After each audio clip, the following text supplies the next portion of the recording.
Bonjour, bienvenue à Lumière de la Parole, une initiative de la paroisse Notre-Dame-de-Foix. Ici, Père Dominique, ça me fait vraiment plaisir de vous rejoindre. Peut-être que vous êtes en train de prendre votre café, vous êtes en train de prendre un moment de méditation. Alors, ça me ferait vraiment plaisir de vous rejoindre dans un temps de prière. On est ensemble, vraiment, dans ce temps de pandémie, pour moi, c'est vraiment important de créer des liens entre nous, même à travers les réseaux sociaux. D'ailleurs, en parlant des réseaux sociaux, on fait un blitz cette semaine pour faire connaître nos contenus. Alors, n'hésitez pas, si vous nous écoutez par YouTube, à vous abonner à la chaîne YouTube. Si vous nous écoutez par Facebook, à cliquer j'aime, partager, liker et puis à commenter. Alors, sans plus tarder, on entre dans l'Évangile aujourd'hui. C'est l'Évangile selon Saint Marc en ce jeudi 4 février. En ce temps-là, Jésus appela les 12. Alors il commença à les envoyer en mission, 2 par 2. Il leur donnait autorité sur les esprits impurs. Et il leur prescrivit de ne rien prendre pour la route, mais seulement un bâton. Pas de pain, pas de sac, pas de pièces de monnaie dans leur ceinture. Mettez des sandales, ne prenez pas de tunique de rechange. Il leur disait encore, quand vous avez trouvé l'hospitalité dans une maison, restez-y jusqu'à votre départ. Si dans une localité on refuse de vous accueillir et de vous écouter, partez et secouez la poussière de vos pieds. Ce sera pour eux un témoignage. Ils partirent et proclamèrent qu'il fallait se convertir. Ils expulsaient beaucoup de démons, faisaient des onctions d'huile à de nombreux malades et les guérissaient. À chaque fois que je lis cet évangile, je me dis comment vivre cet évangile. Je ne sais pas si vous êtes comme moi. Quand on lit un évangile, on cherche un petit peu comment se l'approprier pour nous aujourd'hui dans notre vie. Et aujourd'hui, Jésus envoie ses disciples en mission. Il les envoie 2 par 2 en mission. Alors, je ne peux pas ne pas penser aux 3 priorités de notre diocèse ici dans l'Église de Québec. Alors, c'est la constitution de maisonnées, des petits groupes de prière, de partage de la parole. Ensuite, la pause sur la catéchèse pour les enfants et la réflexion sur la transmission de la foi aux adultes. Donc à ceux qui sont aussi loin de l'Église. Et donc la 3e aussi, c'est le réaménagement de la charge pastorale. Donc tout ça a pour but, au fond, d'être plus missionnaire, pour passer finalement de la conservation à la mission. Mais partir en mission, quand on regarde les apôtres, eh bien on voit qu'ils sont dépouillés. D'abord, Jésus, il les équipe pas, il les dépouille. C'est complètement le contraire. Alors oui, il leur dit, ayez des sandales, parce que des sandales, ça les aide à marcher plus loin, ça c'est correct. Mais il leur dit, apportez-vous pas de tunique de rechange, ça va être trop lourd. Puis quelque part, c'est comme si il dit, inquiétez-vous pas, je vais vous fournir sur place ce que vous avez besoin. Je me rappelle, il y a dans le passé, on était parti, une petite équipe missionnaire. On était dans un minibus, on était peut-être 7-8, mais on avait tellement rempli le minibus qu'on voyait, ceux qui étaient en arrière, vous ne voyiez même pas le chauffeur, tellement qu'il y avait de matériel. On avait apporté un gros tambour, et quand on est arrivé à l'école où est-ce qu'on devait faire nos témoignages, l'école nous a fourni généreusement des congas, deux tambours, des congas, de bien plus haute qualité que le vieux qu'on avait apporté.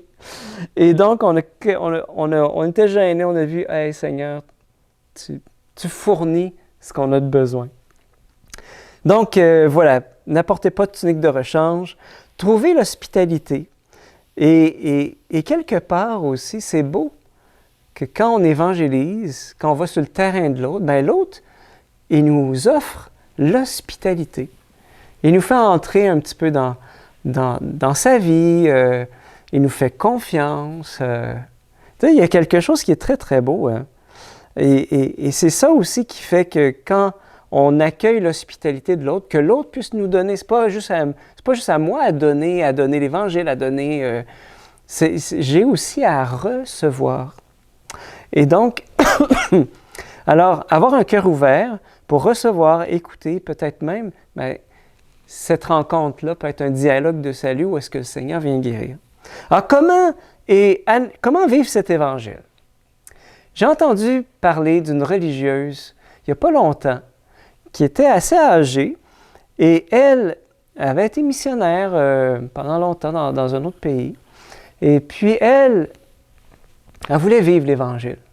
Elle n'avait pas beaucoup de force. Fait qu'elle s'est dit, je prends l'engagement d'aller m'asseoir à Place Laurier sur un banc, voilà, et d'attendre que les gens passent. Puis s'il y a une conversation qui s'engage, elle va s'engager. Puis je vais y aller comme ça, là, à tous les jours, d'une manière régulière, au même banc.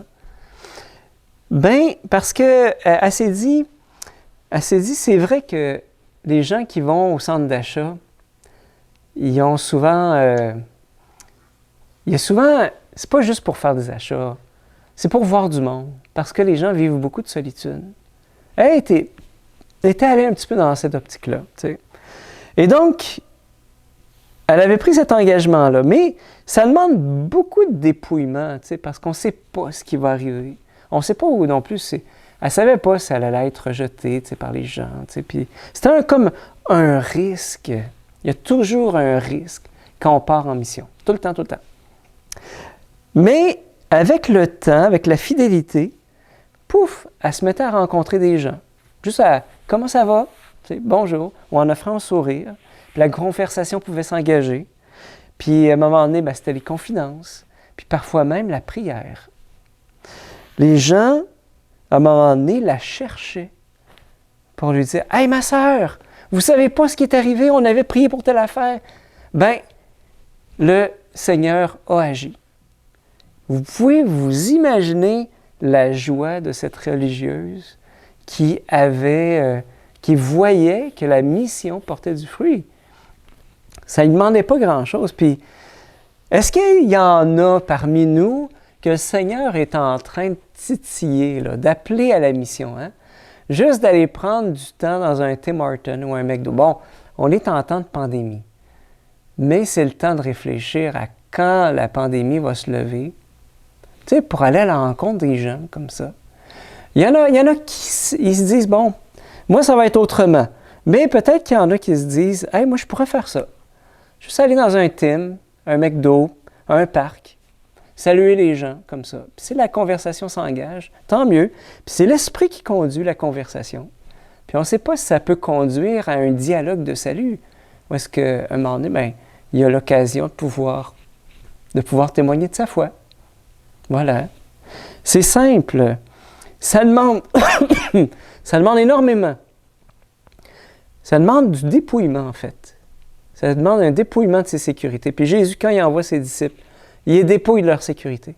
Mais la mission, elle s'accomplit aussi dans l'hospitalité que l'on reçoit. De la même manière que Jésus disait, quand vous recevez l'hospitalité, quand on vous accueille, restez à cet endroit-là jusqu'à votre départ. Voilà. Alors, prions pour les autres, prions les uns pour les autres, afin que la mission, ça ne soit pas juste un mot pour faire beau, mais que ça revête des expériences. J'aimerais tellement qu'on puisse se partager nos expériences de mission. Ça, là, ça nous met tellement dans la joie. Alors, je demande vraiment au Seigneur aujourd'hui qu'il vienne vous bénir spécialement et posons-nous la question, comment est-ce que je peux être ou partir en mission aujourd'hui? Bonne journée, on se retrouve demain.